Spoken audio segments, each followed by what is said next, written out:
Bonjour et bienvenue à La Sarre, pas la salle, le balado, épisode 2, administrer une ville en deuil. On a créé ce balado dans le but d'approfondir certains sujets en lien avec la gestion d'une petite ville au nord-ouest du Québec. Une petite ville qu'on appelle La Sarre et que les gens mélangent toujours avec La Salle. Je sais pas si les gens de La Salle vivent la même chose, mais j'en doute. Je me nomme François Grenier et je vous emmène avec moi à découvrir le monde municipal d'un autre angle. Pour notre deuxième épisode, on souhaitait aborder le sujet du deuil, mais dans une perspective commune, pour pas dire communautaire. On a tous vécu un épisode de deuil et on comprend tous les défis qui viennent avec. Mais comment on gère ça quand le deuil affecte une organisation au complet ou une communauté entière? Qu'est-ce qui fait qu'une communauté peut être affectée par le deuil? Le départ d'un citoyen émérite, la perte d'institutions populaires et appréciées, un drame humain qui affecte une grande partie de la population? Il y a bien sûr des épisodes de deuil qui frappent l'imaginaire, comme le drame que subit la municipalité de Lac-Mégantic en 2013. Mais même à échelle locale, on a aussi eu notre lot d'épreuves. Comme plusieurs le savent déjà, on a été confronté à cette situation avec le décès en fonction de notre directrice générale Isabelle Damour. Cette épreuve nous a rappelé que notre petite ville nouvellement centenaire avait connu son lot de deuils qui ont façonné notre image et notre façon de faire. Donc, retour à la question de départ. Comment on gère ça quand le deuil affecte une organisation au complet? J'ai rencontré Jennifer Melançon, notre directrice générale par intérim, afin de lui poser la question.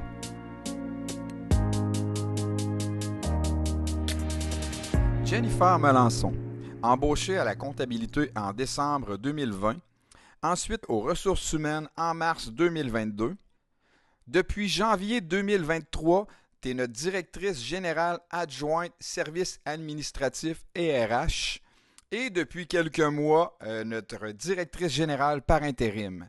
Tout d'abord, merci beaucoup de participer au balado La Sarre, pas la salle. Bonjour François, ça me fait plaisir d'être avec toi aujourd'hui. Merci de prendre le temps. Je sais que tu es très, très occupé dernièrement. Il y a beaucoup de choses qui se passent. Dans l'introduction, j'ai mentionné le décès en fonction de notre directrice générale. On comprend que c'est toi le numéro 2 dans l'organisation. Et puisqu'on ne peut pas mettre une ville sur pause, j'imagine que ton quotidien a vraiment changé depuis quelques mois. Effectivement, François, le quotidien a beaucoup changé. Depuis quelques mois, c'est certain que là, j'occupe plus d'une chaise. On comprend que j'occupe toujours mon poste de DGA, services administratifs et ressources humaines.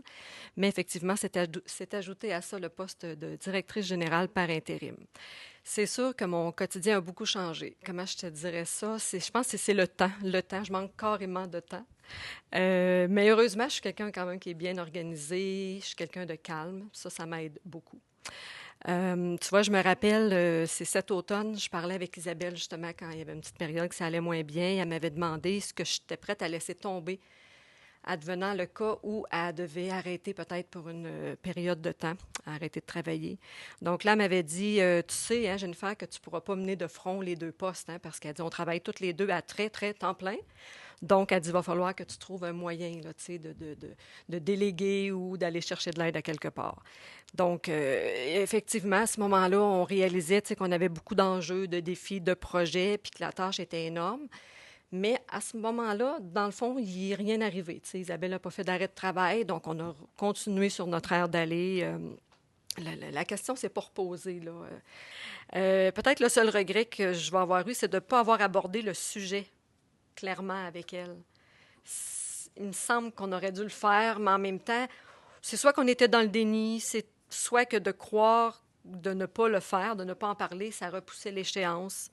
Je ne le sais pas, en fait. Mais aussi, ce qui a été difficile, c'est de ne pas avoir pu faire un réel transfert de dossier. De là, l'importance de laisser des traces écrites, de documenter et tout. Là. Mais si j'avais un souhait à faire, là, j'aurais souhaité qu'on soit mieux préparé à tout ça. Ça n'aurait pas été plus facile, par contre, là, ça, on le sait.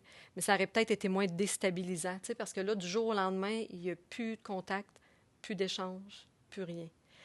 Ça a été vraiment difficile. Quand j'ai eu à m'immiscer dans ces dossiers, tout ça, là, c'était pas confortable comme position parce que je devais le faire, parce que les choses continuaient d'avancer, mais j'avais toutes mes émotions en dedans de moi aussi que j'avais à gérer par rapport à ça. Puis, tu sais, continuer d'être accessible, disponible. J'étais là. Je suis restée forte, je suis restée solide pour mon équipe, pour son équipe, je pourrais dire aussi. Il a fallu se soutenir entre nous. Fait que ça, j'ai tenté de le faire du mieux que je pouvais. Ben ça, je te confirme que tu as réussi. Bon, ben merci bien. Dans le fond, moi, on sait qu'il y a des étapes dans le deuil. Moi, je suis encore un peu dans l'étape de la colère. Oui, j'ai de la peine. Là, l'étape de la peine est là aussi, mais la colère aussi, je trouve que c'est une grande injustice d'être parti si vite, d'avoir encore autant de choses à réaliser puis de ne pas avoir la possibilité de le faire. Je ne peux pas te cacher que sa collaboration me manque, nos échanges me manquent. Mais en même temps, je stagne pas. Là, j'avance bien. Faut juste pas que j'y pense trop. Faut pas que je m'attarde trop à la situation. Sinon, ça va bien. Ma recette à moi, je te dirais que ça a été d'être dans l'action, d'aller de l'avant. Je pense qu'aller de l'avant, c'est bénéfique. Garde la vie continue. On s'est très vite rendu compte que la ville était bien vivante, que les employés, les élus, les citoyens sont bien présents. Donc, on a rapidement retombé là, dans l'action, là, comme je disais. Alors, oui, si je reviens à mon quotidien qui a changé, je me rends compte que pour y arriver, veux pas, je sacrifie beaucoup de mon temps personnel au profit du temps professionnel. C'est sûr qu'on ne calcule pas nos heures, on le sait, on est des cadres, des gestionnaire. Puis quand on est comme moi, je me calcule comme une personne qui a un grand sens de l'engagement, puis je m'investis vraiment beaucoup. Le sentiment d'appartenance est fort à la ville de La Sarre et à toute l'équipe. Donc, ça va super bien, malgré tout ce qui est arrivé, ça va bien. Mais ça reste que c'est pas toujours facile, mais heureusement qu'on a une bonne équipe là, pour travailler tous ensemble. Mais je me rends compte que c'est incroyable, pareil, la capacité qu'on a de s'adapter. En tant qu'humain, là, on s'adapte à toutes sortes de situations. Puis je trouve qu'on a aussi une grande capacité à apprendre. On dirait que c'est sans fin, la possibilité d'apprendre des nouvelles choses. Dans mon cas, c'est sûr que c'est arrivé vite, là, le départ d'Isabelle. Donc, j'ai dû rapidement m'approprier des nouveaux dossiers. J'ai dû tenir des rencontres avec des citoyens, des partenaires, de gérer le double de courriels parce que j'ai dû quand même rapidement m'immiscer dans les courriels d'Isabelle. J'ai trouvé ça difficile. Je me sentais un peu comme une imposteur. J'ai dû éteindre des feux, répondre à des urgences, à des imprévus, même compenser pour des employés en arrêt de travail. Ça, c'est nos dossiers RH. C'est pas toujours facile, mais ça fait partie là, du travail que j'occupe aussi en tant que directrice des ressources humaines. Puis je te dirais que le plus difficile, c'est la charge mentale. Tantôt, j'ai parlé du temps. C'est vrai que le temps, on ne peut pas l'inventer. On a le temps qu'on a. Mais la charge mentale, ça, c'est quelque chose qui peut devenir lourd. Comme je disais tantôt, moi, je ne suis pas quelqu'un qui fait de l'anxiété, disons, ou qui je sais pas moi, je dors bien. Je suis quand même une personne là, qui peut bien gérer le stress. Ça, je pense que c'est des forces qui m'aident beaucoup parce que à un moment donné, ça fait des journées qui sont très bien remplies. Je me sens toujours comme en mode soit réflexion ou analyse ou action, planification, trouver des solutions, apporter des recommandations aussi dans les tables de travail, être en support aux autres. Être à l'écoute de mes propres besoins, mais aussi des besoins de toute l'équipe. Fait que pour vrai, l'horaire, c'est quand même quelque chose qui est très prenant, mais je le sais que c'est correct parce qu'il y a un contexte à ça et aussi parce que je sais que c'est pas pour toujours. Éventuellement, il y aura quelqu'un qui va venir travailler en collaboration avec moi là, quand on aura trouvé une nouvelle direction générale, qui va venir me supporter bientôt. Heureusement, parce que en ce moment, je me rends compte que je m'éloigne de deux de mes valeurs fondamentales, qui est la famille et l'équilibre. L'équilibre, pour moi, c'est super important. Puis là, en ce moment, c'est difficile de respecter cette valeur-là parce qu'il y a beaucoup à faire. Puis je veux m'assurer que les choses vont être bien faites. Donc, je néglige un peu cet aspect-là, mais j'ai confiance que ça va revenir. Tu viens de mentionner quand on trouvera une direction générale. Je tiens à rappeler aux auditeurs que pendant l'enregistrement de ce balado, on est à la mi-juin, puis on est en affichage de poste pour la direction générale. Je te pose la question que tout le monde se pose. Ici, ton leadership est reconnu et apprécié autant par les employés que par les élus. On aurait pu s'attendre à ce que tu appliques sur le poste. Pourquoi ça n'a pas été le cas? Oui, juste avant de répondre, effectivement, en ce moment, non seulement on est en affichage, mais on a déjà commencé à rencontrer des candidats intéressants. Donc, on est en processus et donc bientôt, on va savoir qui sera notre prochaine direction générale. Pour répondre à ta question, François, c'est sûr que j'ai beaucoup, beaucoup réfléchi. Isabelle et moi, sur la recommandation d'une firme de consultants externes, on avait convenu de diviser l'organigramme en deux. Donc, Isabelle gérait ses services et moi, je gérais les miens, mais on échangeait beaucoup par rapport à nos dossiers respectifs. Tu sais, parce qu'on réalisait que peu importe que ce soit DG ou DGA, dans le fond, on vivait les mêmes défis, les mêmes enjeux, on avait les mêmes préoccupations ou réalités, quelques particularités propres à certains services, mais somme toute, on partageait pas mal les mêmes préoccupations. Donc, on en discutait beaucoup entre nous. On partageait des responsabilités. On alternait aussi notre présence au sein du conseil. Puis pour nous, Isabelle et moi, c'était une formule gagnante, ça. Donc là, je me suis dit, qu'est-ce que je fais avec ça? Est-ce que je demeure directrice générale adjointe parce que j'aime beaucoup mon poste? Puis je me suis rendu compte, avec toutes les réflexions que j'ai faites en lien avec ça, l'un comme l'autre, c'est le même sentiment d'appartenance envers la ville. T'sais, en fait, c'est le même sens de l'engagement envers l'organisation, envers les citoyens. Ma décision à moi de poursuivre en tant que DGA, c'était plutôt que d'accéder, dans le fond, au poste de DG, ça s'explique par différentes raisons, que ce soit des raisons personnelles ou familiales. Mais aussi, au-delà de ça, c'était une raison de... J'aurais eu l'impression que mon mandat était inachevé si je quittais le poste de DGA, parce que je trouve qu'au niveau administratif, on a encore beaucoup à faire. On a mis des belles choses en place, mais je veux continuer de bien solidifier la base que je trouve vraiment importante. Puis au niveau RH, bien, je suis consciente qu'il y a encore beaucoup d'enjeux ou de défis à relever à ce niveau-là, parce que je crois que c'est primordial de bien investir dans notre capital humain. Parce que sans humain, sans ressources humaines, il n'y a rien qui peut se faire. Hein. Donc, c'est principalement là, c'est principalement ces raisons-là qui font que je souhaite demeurer DGA parce que je vais de toute façon travailler en étroite collaboration avec le DG. Puis je pense qu'ensemble, on peut former vraiment une belle équipe pour réaliser de belles choses. Concernant la méthode que tu as établie avec Isabelle de te séparer des départements, est-ce que ça pourrait arriver que le ou la prochaine DG qui entre en poste veuille fonctionner autrement? Je te dirais que oui, tout est possible. Ça va dépendre de sa vision, comment il voit aussi l'organisation interne. Moi, je suis une personne très ouverte. On aura des discussions à ce sujet-là. Je vais pouvoir lui expliquer un petit peu l'historique, pourquoi on en est venu à prendre cette décision-là, qui nous avait été recommandée par la firme externe et pour laquelle on était totalement en accord. Mais écoute, toutes les formules sont possibles. Puis moi, comme je te dis, je demeure très ouverte à tout changement. D'ailleurs, parlant de changement, si tu me permets, j'ai fait une rencontre avec mon équipe, je te dirais, quelques temps après le départ, dans le fond, d'Isabelle, quelques semaines plus tard. Et on a justement parlé de changement, en se disant que le changement, ça faisait partie de la vie. Tu sais, que ce soit des changements personnels ou professionnels, c'est présent. On a des gens qui nous quittent, il y a des gens qui arrivent.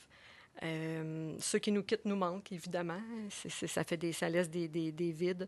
Les petits nouveaux qui arrivent nous apportent un vent de fraîcheur. Fait que ça, c'est toujours agréable. Les anciens nous rassurent, ils nous réconfortent. On sait qu'on peut s'appuyer sur eux. Je pense vraiment qu'il faut savoir accueillir le changement. Puis ce qui est important, c'est de ne pas voir le changement comme une menace. C'est plutôt une opportunité de pouvoir justement vivre des changements. C'est quelque chose qui fait vraiment partie de ta personnalité résiliente.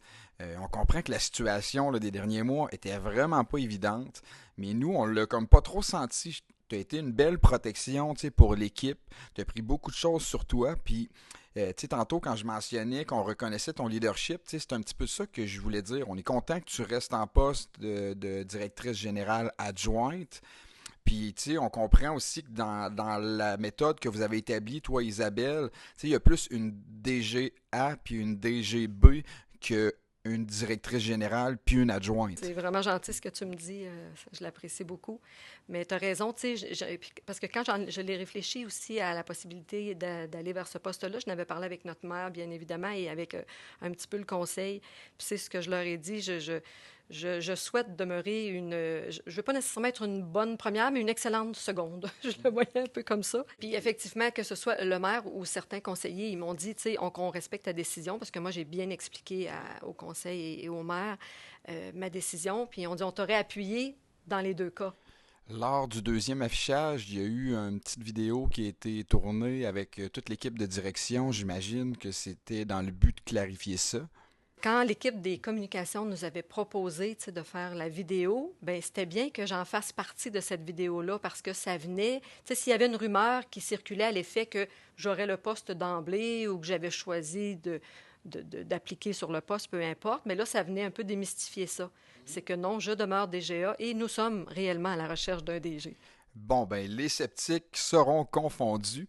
Merci encore une fois, Jennifer, pour ton temps. Est-ce que tu as quelque chose à ajouter à tout ça?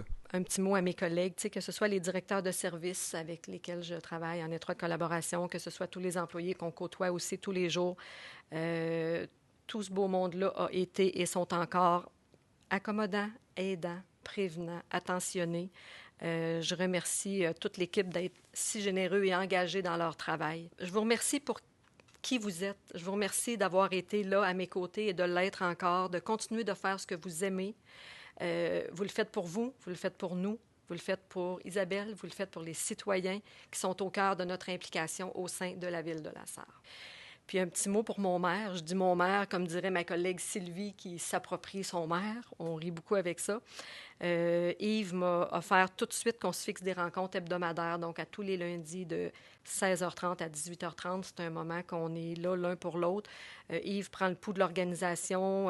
J'effectue des suivis de dossiers avec lui chaque semaine. Il me transmet ses demandes ou ses questionnements. Il a été d'un grand soutien pour moi. Yves est toujours disponible, il a de bons conseils, puis ce que j'apprécie beaucoup, c'est qu'il a une grande confiance en moi aussi, fait que ça facilite les choses. Puis récemment, j'ai rencontré des proches d'Isabelle aussi qui m'ont partagé, tu sais, qu'elle m'avait choisi comme DGA. Il y avait une raison pour ça, tu sais. Ce qu'on m'a dit, c'est qu'elle voulait faire équipe avec moi pour la personne que je suis, mais aussi pour mes compétences. Donc, veux pas, ça fait plaisir à entendre, puis ça motive pour poursuivre la mission qu'elle s'était donnée et sa vision qui l'animait, qui l'a animée, en fait, jusqu'à la toute fin. Jennifer Melançon, merci beaucoup. Bien, écoute, merci à toi, François, pour ta grande générosité, ta créativité et ton humanisme. Merci à toute l'équipe. Suite à la discussion avec Jennifer, on comprend bien que la direction générale a la responsabilité de tout anticiper et de prévoir des solutions. Mais le contact direct avec les employés, c'est la partie des ressources humaines. J'ai rencontré Véronique Bernier-Labonté, conseillère administrative et ressources humaines, pour en savoir plus sur les différents programmes et initiatives offerts par la Ville de La Sarre à ses employés. Véronique Bernier-Labonté, conseillère administrative et ressources humaines. Dans le fond, avec l'équipe des ressources humaines, moi, mon rôle, c'est de mettre en place des politiques et des structures de gestion des ressources humaines. C'est de supporter la direction générale et les directeurs de services dans la gestion de leurs ressources humaines. C'est de procurer à notre organisation une main-d'œuvre efficace et efficiente. Ça demande vraiment une grande sensibilité aux autres. On dit de l'empathie, là, mais je l'ai vécu à mes dépens qu'il faut faire attention à ne pas rentrer trop dans la sympathie, surtout quand on a un rôle de sauveur. Il faut vraiment... on a une force qu'on peut être à l'écoute de nos employés, mais il faut faire attention aussi quand même pour prendre soin de soi, puis une grande écoute et présence. C'est un travail d'une vie dans mon cas, là, parce que vraiment, je l'ai mentionné tantôt, je suis vraiment comme un profil sauveur, là. Mais je trouve qu'avec tous les outils et les formations qu'on a en ressources humaines, c'est pas pour rien que je me suis dirigée là-dedans, parce que j'ai vraiment un souci des autres. Mais pour pouvoir aider les autres, il faut d'abord s'aider soi-même. Fait qu'il y a vraiment des façons de pouvoir aider les gens, de les écouter, mais pas tout absorber les problèmes et les mettre sur nos épaules, mais que ça peut être un travail collaboratif. Pour vous aider là-dedans, je sais qu'il y a un gros travail qui a été fait déjà. Il y a beaucoup de choses qui ont été mises en place. Effectivement, François. Puis, dans le fond, je dirais que ça fait quand même longtemps que ça, on a à cœur à la Ville de La Sarre. Ça, c'est vraiment quelque chose qu'Isabelle Damour, quand elle a pris le poste de direction générale, elle a voulu mettre beaucoup de mesures ou de programmes en place pour le soutien de ses employés. Fait que, au début, là, on a été une des premières entreprises à adhérer au programme Joker qu'on avait en Abitibi-Ouest. C'était vraiment un programme précurseur en matière de prévention de santé physique et psychologique aux employés. On a eu ça longtemps. Le programme s'est malheureusement terminé avec la COVID. Donc, on a rapidement cherché à offrir semblable à nos employés parce qu'Isabelle a considéré primordial cet élément pour qu'on ait un milieu de travail efficace tout étant attractif et attentionné à nos employés. Donc, on a adhéré au programme d'aide aux employés avec BCH Consultant qui offre une ligne d'urgence 24/7. Et parallèlement, ça c'était le côté psychologique, mais physique, on a pris une entente avec Clinique Infirmière Nord-Ouest, maintenant qu'il y a un bureau à la SAR, dans le fond pour offrir aux employés qui y participent d'avoir des consultations plus rapidement directement à la SAR. On a modifié notre congé maladie. Dans le fond, on a modifié la définition du congé maladie, qui est maintenant un congé d'obligation familiale. Parce que dans le fond, on ne voulait pas que les employés ils puissent utiliser ces congés-là. Dans le fond, ça peut être pour plusieurs choses. Ça peut être pour t'occuper de tes enfants, des rendez-vous médicaux que tu as à prendre, tout aussi la notion de proche aidant avec les parents, grands-parents. Donc, c'est vraiment pas nécessairement seulement quand l'employé est malade. On a voulu vraiment élargir la définition pour que les gens se sentent à l'aise de prendre ces congés-là quand ils en avaient besoin. On a créé un comité santé et mieux-être qui va au-delà d'un comité social, dans le fond, afin d'inclure des initiatives qui touchent la santé et le mieux-être. Par exemple, on offre des conférences à nos employés sur des sujets particuliers. Donc, je pense que comme employeur à la ville, on a vraiment créé un beau filet de sécurité pour nos employés avec les programmes qui sont là.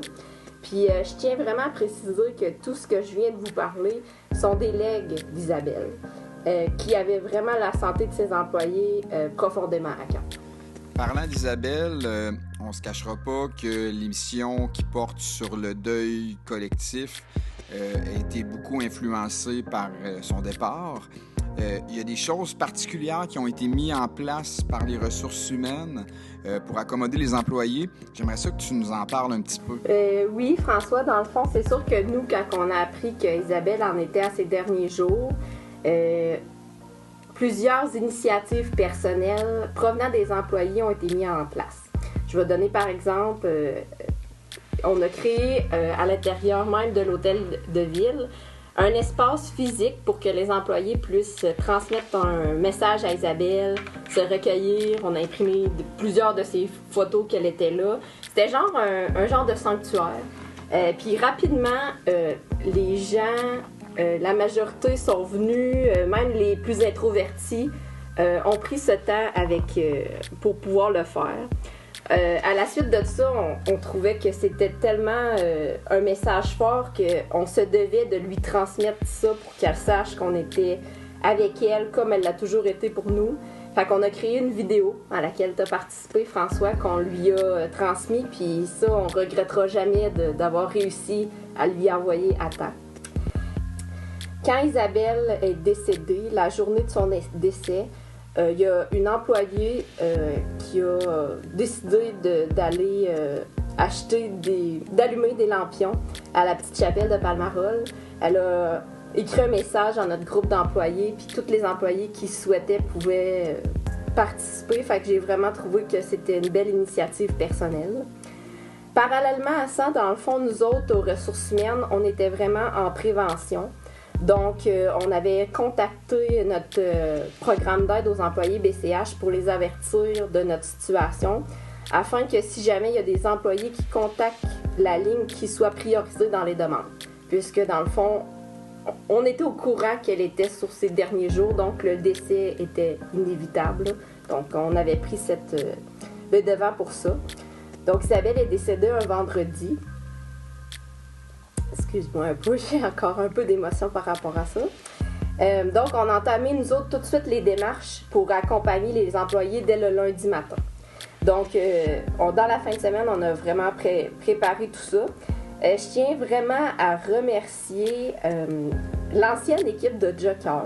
Comme je te disais tantôt, François, on avait adhéré à ce programme-là en Abitibi-Ouest. Puis, il y a des anciens employés là, pour ne pas les nommer, Manon et Martine, qui ont contacté Jennifer et moi pour savoir s'ils pouvaient nous aider dans notre organisation. On a eu des discussions avec eux, puis ont eux-mêmes accepté de rencontrer de nos employés. Fait que je veux les remercier, ça a été fort apprécié. On s'était assuré qu'on ait un consultant de BCH qui serait présent physiquement le lundi matin au retour des employés. Donc, il était disponible pour faire une rencontre de groupe de discussion, mais il était aussi disponible pour des rencontres individuelles pour ceux qui le souhaitaient. On a décidé de fermer l'hôtel de ville les 2 premières heures d'ouverture afin de vraiment permettre aux employés de pouvoir se réunir, puis d'échanger entre eux, d'avoir un moment pour pouvoir décanter tout ça, d'en jaser entre nous. C'était vraiment important. Puis la semaine qui a suivi, dans le fond, on a préparé les funérailles en collaboration avec la famille, bien sûr. Et on a tenu à informer tous les employés de ça serait quoi les funérailles. Et c'était vraiment une participation à titre volontaire des employés s'ils souhaitaient le faire. Et tu l'as remarqué parce que tu étais là également. Ça a été une participation très forte de nos employés. C'est pas la première fois qu'il y a un dirigeant qui décède en fonction à la ville de La Serre. On a vécu ça en 2016 avec M. François Casabon. Tu étais déjà à l'emploi de la ville à cette époque. Est-ce que ça s'est passé sensiblement de la même façon? C'est que dans le fond, François, il était directeur général de la ville, mais à ce moment-là, la commission des loisirs avait sa propre entité. Fait que François, il était directeur général d'une 20-30 employés à peu près. Fait que quand il est décédé, dans le fond, il y a des choses qui ont été mises en place pour les employés de la ville. Et c'est à ce moment-là qu'Isabelle a pris la relève. Mais il faut se rappeler que François avait été directeur général de la ville depuis de nombreuses années. Ça faisait 40 ans qu'il était à la ville de La Serre. Donc Isabelle, quand elle est arrivée pour prendre sa fonction de directrice générale, Isabelle, elle a une maîtrise en gestion des ressources humaines, administration publique. Fait que pour elle, c'était une priorité de mettre en place des programmes pour les employés. Ça faisait partie de sa mission de quand elle est arrivée avec nous. Fait qu'elle a mis beaucoup de choses en place, mais il y a eu toute l'intégration, dans le fond, des employés de la commission des loisirs. Fait qu'on est passé d'une entité que, mettons, François Casabon dirigeait de 20 à 30 employés à plus d'une centaine d'employés. Fait qu'on n'est plus dans le même contexte non plus de ce qu'il y a à offrir à nos employés. Et je pense que ce que Isabelle a mis en place, ça va perdurer dans le temps parce qu'il y a aussi, on voit là, comment ça évolue rapidement dans notre société, les besoins aussi. Fait que je pense qu'à l'époque où François était directeur général, le service des ressources humaines traitait des payes, traitait des congés, mais on n'était pas encore dans des besoins d'aide psychologique. Ça a tellement évolué que quand Isabelle est arrivée, on n'a pas eu le choix de mettre en place de ces genres de programmes-là. On suit le courant. Son décès, Isabelle, nous a rapprochés en tant qu'organisation, que membre. On travaille encore plus en équipe, puis on a à cœur le souci et le bien-être des autres. Moi, ça fait le tour de mes questions. Est-ce que tu aurais quelque chose à ajouter? C'est le fun que, dans le fond, c'est le fun que ce soit un sujet qu'on traite dans le balado, parce que je me rappelle très bien que c'était quelque chose qu'elle souhaitait qu'on mette en place, le balado.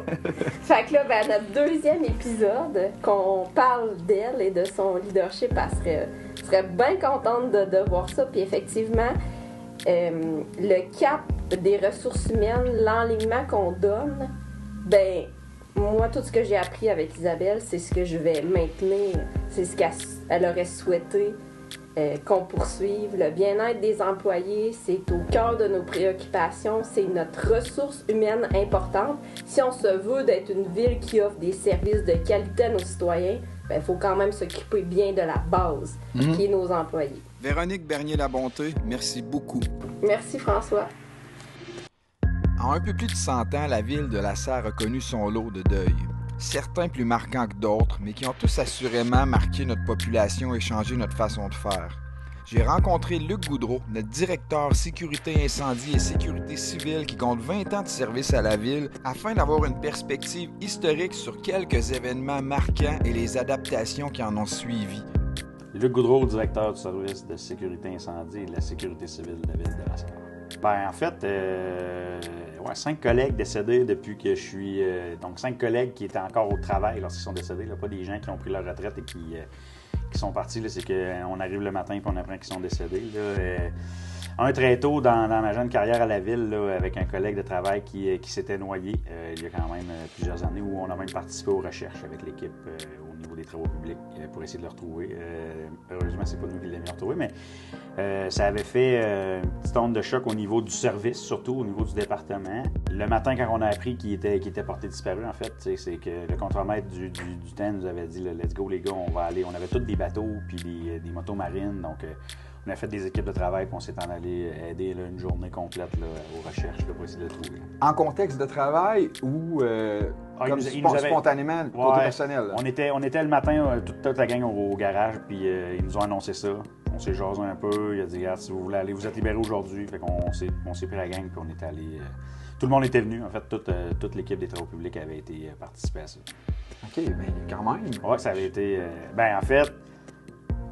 Malgré la situation, c'était quand même mobilisateur où c'était un collègue puis on voulait vraiment... on souhaitait que ça soit un meilleur dénouement, là, mettons, qu'il soit sur le bord d'un île ou quelque chose, mais ça n'a pas été le cas, finalement. OK. Ensuite, deuxième collègue au garage qui est décédé d'un cancer. Donc là, ça faisait plus d'années, donc un petit peu plus difficile, mais... ça avait été moins spontané, où il était malade depuis un certain temps, donc on le voyait plus venir. Donc ça a été un autre coup dur. Collègue de travail et conjoint d'un pompier avec nous autres aussi qui est décédé d'un cancer, encore une fois. Et là, ça déboule ensuite. J'ai succédé à Michel Lompré comme directeur. Michel était encore pompier au niveau de la brigade quand il a attrapé le cancer et qu'il s'est fait soigner. S'est battu pendant un bout de temps, mais il continue à venir au feu. Donc, il est venu au feu le 6 septembre et qui est décédé le 14 septembre 2017. Donc, ça a été le départ qui, pour moi, a été le plus difficile. C'était mon mentor, c'était un bon ami. J'étais beaucoup avec lui dans les années où il m'a montré mon métier de directeur, finalement. Fait que ce départ-là a été très, très difficile pour moi. Ça, c'est même, tu sais, moi, j'étais pas à la ville à cette époque-là, puis on a la même âge, moi et toi, Luc. Puis Michel Lompré, c'était la personne qu'on associait au pompier. C'était Exactement. Le pompier qui venait nous voir à l'école. C'était l'image du service, en fait. C'était l'image du service, puis moi, je te dirais, dans ma tête de petit gars, c'était l'image des pompiers en général.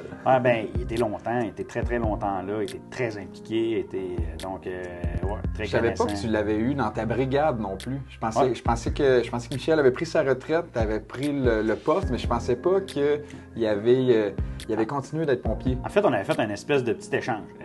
Lorsque j'ai été nommé comme directeur, qui était nommé par la ville et non par la brigade, c'était vraiment au niveau des ressources humaines de la ville qui ont nommé le directeur incendie. Moi, j'étais lieutenant à ce moment-là au sein du service. Et comme on voulait qu'il reste, qu'il demeure proche, et la ville lui avait donné un mandat minimalement d'1 an pour un bloc d'heures pour venir m'aider, m'assister dans l'apprentissage du poste. Donc, lui, il s'est en allé lieutenant, puis moi, je me suis en allé directeur. Fait qu'on a fait un échange de chaises là, à ce niveau-là, à ce moment-là. Il a été 2 ans comme lieutenant. Ensuite, il est retourné, on va dire simple pompier, là, mais il était retourné opérateur d'autopompe là, pour finir sa carrière puis s'amuser. Là, c'est lui qui avait construit les camions, donc les devis pour faire nos camions incendies, sans jamais les conduire. Là, il est allé s'amuser avec ses bébelles qu'il avait construits. Fait que ça a été ça son... Un vrai de vrai passionné. C'était un vrai passionné. Pour venir au feu le 6 septembre, en voyant très bien qu'il ne filait pas, il était là. Le 14, il décédait. Donc, c'est quand même proche. Là. Puis, mais c'était... ça, c'était un départ très difficile. Ensuite, la ville avait nommé Isabelle, là, c'était en voie de se faire comme direction générale, et François Cazobon est décédé. C'était mon supérieur, c'était pas un collègue où on était très proches, où François, c'était notre supérieur, on travaillait, on gérait des dossiers ensemble, mais le volet là, plus proche était moins là qu'Isabelle dernièrement, qui est décédée, où j'avais une très bonne collaboration avec Isabelle, beaucoup de liens. Donc un départ qui a été aussi difficile. Et dans les cas de Michel et d'Isabelle, c'est beaucoup moi par la bande qui aidait à organiser beaucoup de protocoles qu'on mettait en place pour la cérémonie là, funéraire. Donc, ça aussi, ça vient rechercher un petit quelque chose qui n'est pas facile. Est-ce que ça fait partie de ton mandat comme directeur de la sécurité civile? En fait, c'est pas que ça fait partie de mon mandat, c'est que au départ de Michel Lompré, je tenais à cœur à ce qu'il y ait quelque chose de quand même très solennel, quand même protocolaire, et il fallait pas dépasser la ligne. T'sais. Il y a mort en service, puis il y a mort pendant que tu es encore en pompier. C'est pas la même chose. Donc, si tu meurs sur un incendie, il y a un protocole assez énorme à suivre puis on a des ressources là, au Québec qui nous aident dans ces protocoles-là.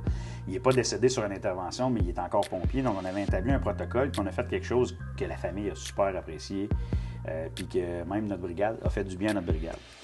Donc, quand est arrivé pour Isabelle, on s'est retourné un petit peu vers moi, dire écoute, on pourrait faire quoi? Puis je l'ai pris un petit peu aussi en charge en m'offrant, en disant je pense qu'il faut qu'on fasse quelque chose qui est remarquable pour une personne qui a donné beaucoup pour la ville. Donc, ça pour moi, c'est important.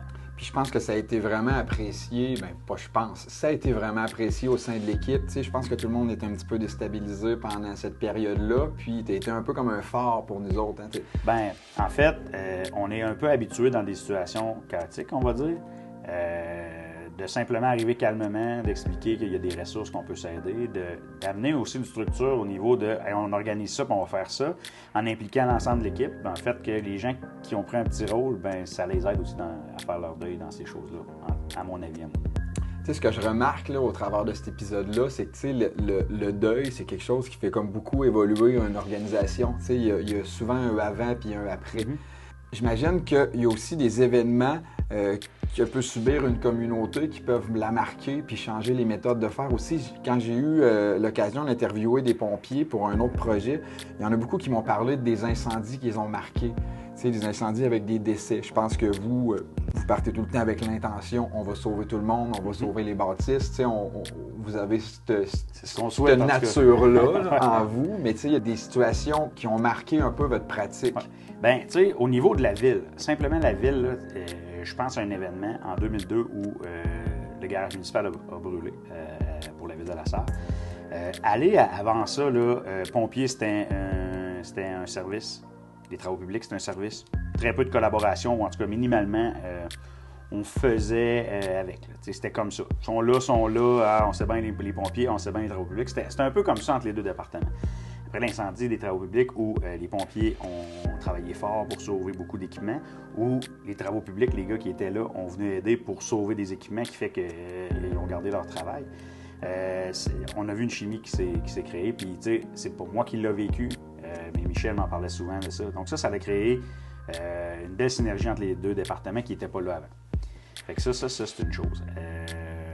Incendie avec décès, il y en a eu. Il y en a eu à La Sarre. On en a malheureusement eu quelques-uns. Heureusement, le dernier étant en 1996, donc un incendie où il y avait eu 4 décès, dont des jeunes enfants. Et c'est difficile de faire sortir ça de la tête des pompiers qui l'ont vécu. Encore aujourd'hui, si on parle à ces pompiers-là, puis qu'on parle précisément de cet incendie-là, on peut voir qu'il y a un petit pas de recul, qu'il y a un petit... on voit qu'il y a une brisure là. Puis à ce moment-là, bien que ça avait été fait professionnellement, où on avait amené des gens, des psychologues, des intervenants pour venir aider les pompiers, c'était pas aussi présent qu'aujourd'hui, ce qui est tout post-traumatique, toute l'aide qu'on peut avoir. Donc, c'est bien important pour l'équipe. Ça, c'est super important pour l'équipe qu'on fasse ça parce que on peut en voir des choses. Puis c'est pas simplement des décès. Ça peut être un accident automobile avec des gens qu'on connaît qui sont juste gravement blessés. Ça peut être un accident automobile où il n'y a pas de décès puis que la personne blessée, c'est un enfant. Un enfant du même âge que mes enfants, par exemple. Puis ça, ça vient de chercher une corde qui, c'est inacceptable puis ton corps réagit. Fait que ça a un impact sur notre département. Puis je trouve ça génial qu'on le reconnaisse aujourd'hui puis qu'on le traite, même sans vouloir faire de généralité, mais dans des corps comme les pompiers où il y a encore des vrais hommes qui...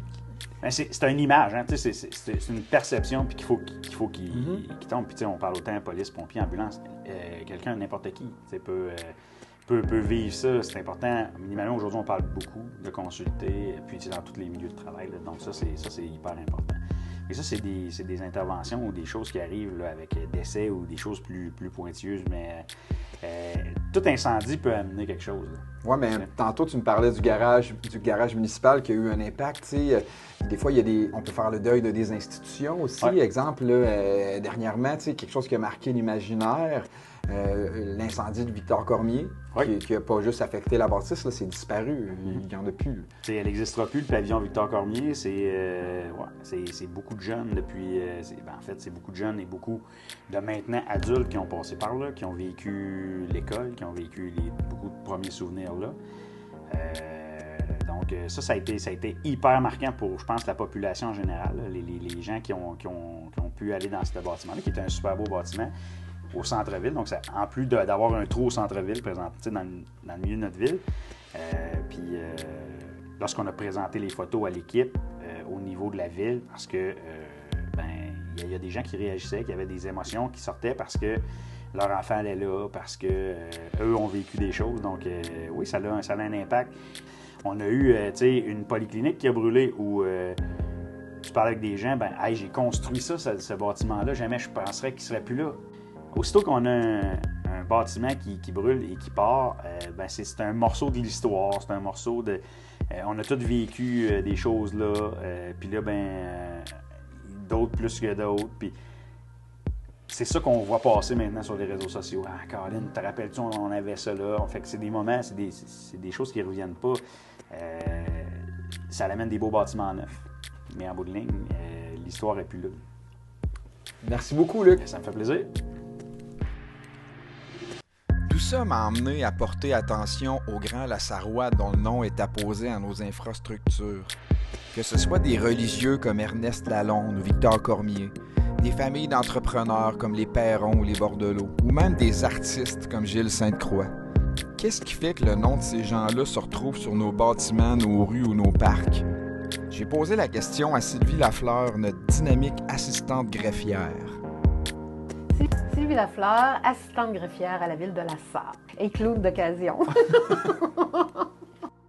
Mon poste, moi, c'est large. C'est quelque chose de large parce qu'en plus d'être assistante à la greffière, parce que je suis vraiment son adjointe, finalement, je fais aussi du secrétariat pour les directeurs à la ville de La Sarre. Je travaille pour le maire, je fais ses petites allocutions et... Dans le fond, vous êtes un petit peu les gardiennes des règlements puis des codes. On est les gardiens des règlements, des codes, des archives aussi. Les archives, c'est très important à la ville. Tout ce qu'il y a depuis 1900 tranquille, on a tout ça, une place. On a à gérer ça aussi. On est vraiment, oui, les gardiennes. C'est beau comme nom, j'adore ça. Et j'adore mon travail. Donc, tu es la personne idéale pour répondre à ma question. Oh boy, OK.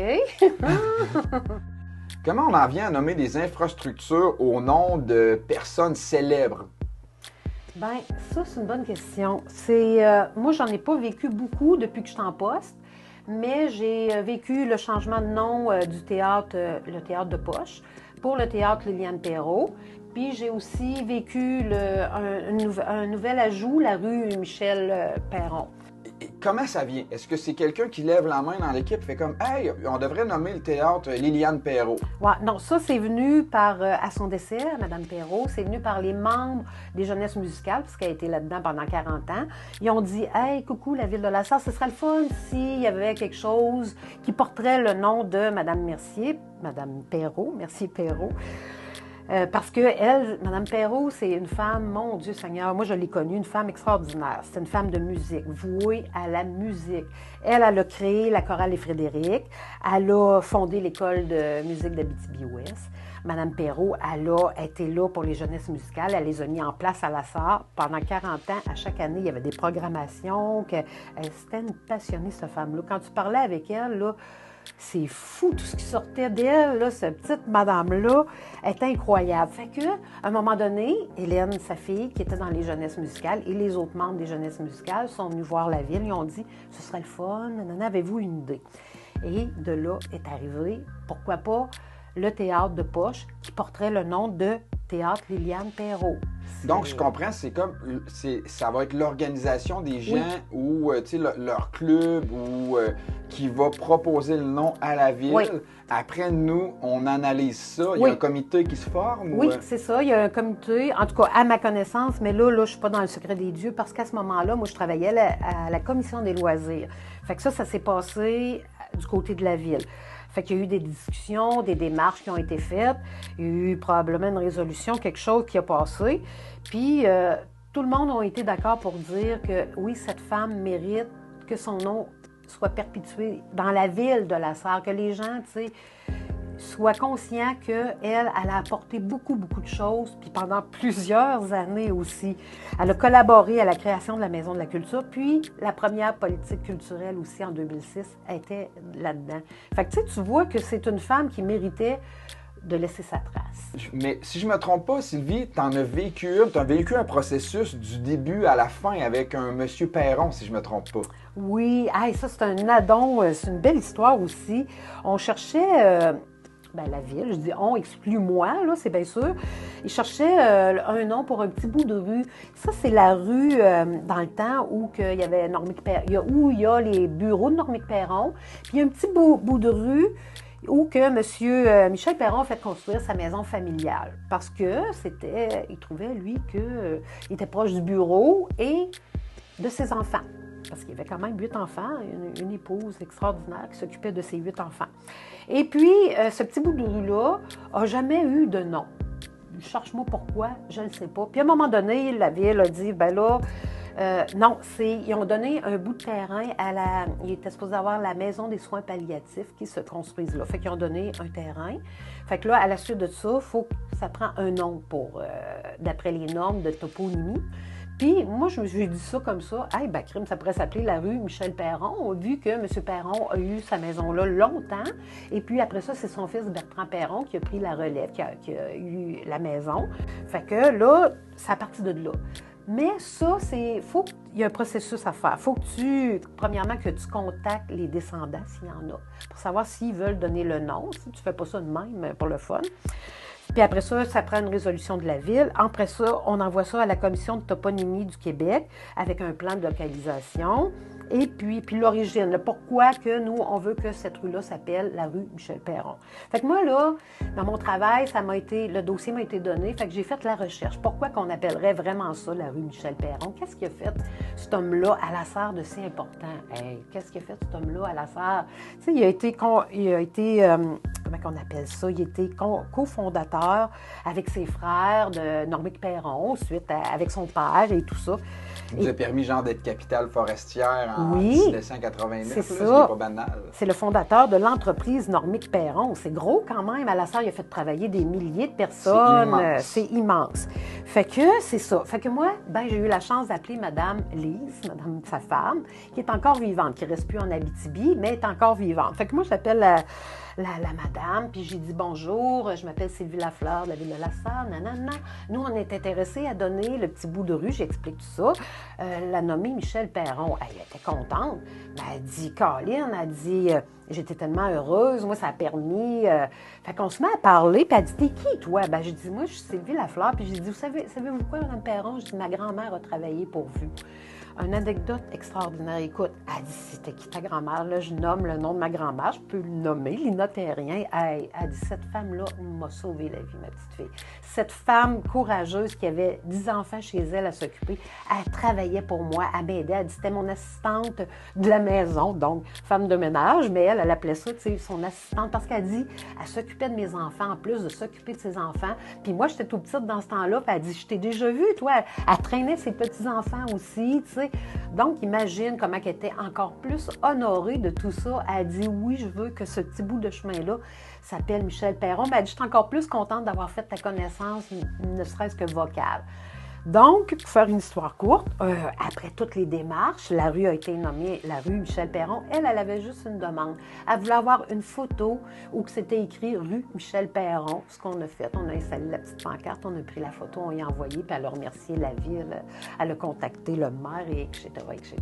Fait que ça, c'était un des plus beaux moments dans ma vie d'assistante greffière, qu'on m'ait donné la chance qu'on m'ait confié ce dossier-là, puis en plus jaser avec cette femme extraordinaire qui m'a fait revivre des moments avec ma grand-mère, que ma grand-mère est décédée aussi maintenant, mais c'est ça qui fait que ça s'arrête là. Mais c'est super, c'est une belle histoire. Oui, c'est une belle Puis tu histoire. sais, en même temps, je me dis, quel beau legs, tu sais, que pouvoir laisser son nom à une institution ou à une rue, tu sais, dans la vie. Oui. Tu sais, c'est une façon de jamais mourir. Oui. Tu parlais un petit peu tantôt d'Ernest Lalonde. Moi, je suis allé voir, c'est qui, tu sais, Ernest Lalonde, de voir qu'il y a une pancarte avec son nom, ben, on regarde, puis on comprend que ce qu'il a fait. Puis là, je me dis, on a beaucoup de noms de rues, c'est des noms d'arbres. Des sapins, des pins, des épinettes. Oui, fait que si jamais il y en a qui ont des noms à proposer. Oui, un jour, la rue Sylvie-Lafleur, ça serait très intéressant. Non, mais je lance ça dans l'univers. Hein? C'est tout pour le 2e épisode de La Sarre, pas la salle, le balado. Nous souhaitons dédier cet épisode comme une marque de respect et de reconnaissance envers le legs d'Isabelle Damour à la ville de La Sarre. Et puisque le sujet du deuil peut être sensible pour certains, nous souhaitons offrir nos sympathies à tous ceux et celles qui pourraient être affectés de près ou de loin par les personnes mentionnées dans cet épisode. Pour toute question ou commentaire, vous pouvez communiquer avec nous au info.ville.lasarre.qc.ca. Merci et à la prochaine.